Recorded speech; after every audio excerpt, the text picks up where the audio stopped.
Okay, here we go. It's January 31st. It's about 7:30 in the morning. And we got the battery tender on green. It's been hooked up about 4 or 5 p.m. last night. I'm going to try to start the bike today.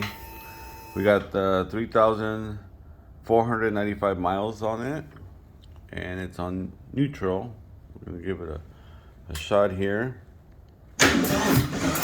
And no, it does not start. There's that noise it makes. It sounds like it's completely dead. It's just something's not right with it. Probably the starter. I mean, yeah. So